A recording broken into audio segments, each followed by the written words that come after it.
ప్రభునందు ప్రియులారా, ప్రభు నామమున మీకు వందనములు. ఈరోజు దేవుని యొక్క వాక్య ధ్యానము ఆదికాండము 28వ అధ్యాయము 15వ వచనము. ఇదిగో నేను నీకు తోడై ఉండి నీవు వెళ్ళు ప్రతి స్థలమందు నిన్ను కాపాడుచు ఈ దేశమునకు నిన్ను మరలా రప్పించెదను. నేను నీతో చెప్పునది నెరవేర్చు వరకు నిన్ను విడవనని చెప్పగా దేవుడి ఈ మాటలు దీవించి ఆశీర్వదించునుగాక. గమనించండి ప్రియులారా, మోసగాడైన యాకోబు తన అన్న కోపము నుండి తప్పించుకొనుటకు తన మామయ్య అయిన లాబాను దగ్గరకు బయలుదేరి వెళ్ళుచుండగా మార్గమధ్యములో ప్రొద్దుగుంకినప్పుడు ఆ రాత్రి ఒక రాయిని తలగడగా చేసుకుని పండుకొనేను. అప్పుడు అతడు ఒక కల కనెను. అందులో ఒక నిచ్చెన భూమి మీద నిలవబడి ఉండెను.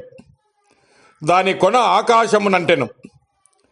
దాని మీద దేవుని దూతలు ఎక్కుచూ దిగుచూ ఉండిరి. మరియు యెహోవా దానికి పైగా నిలిచి, నేను నీ తండ్రి అయిన అబ్రహాము దేవుడను, ఇస్సాకు దేవుడైన యెహోవాను.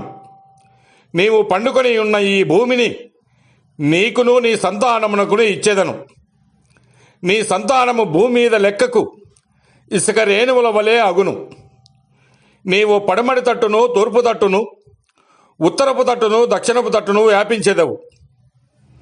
భూమి యొక్క వంశములన్నీ నీ మూలముగాను నీ సంతానము మూలముగాను ఆశీర్వదింపబడును.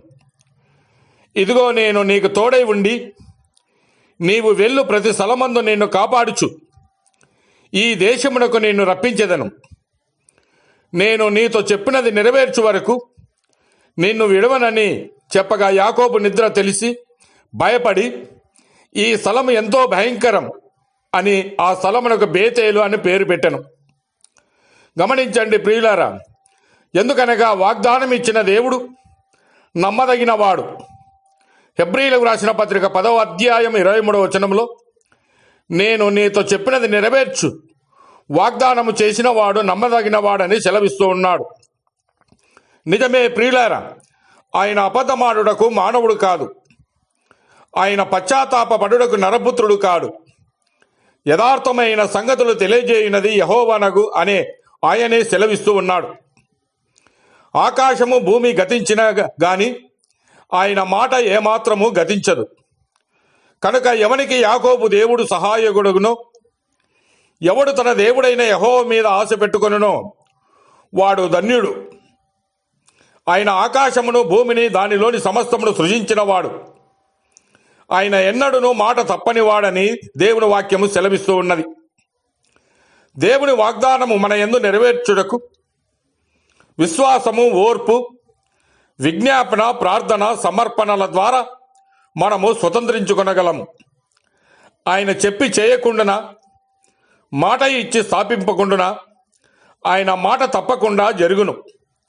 కనుక ప్రియమైన వారలారా, క్షణికమైన ఈ జీవితకాలమందు దేవుని వాగ్దానములు స్వతంత్రించుకొని శాశ్వతమైన ఆశీర్వాదములు మన పిల్లల తరము వరకు అనుభవించుదుముగాక. దేవుడు మిమ్మల్ని దీవించి ఆశీర్వదించునుగాక.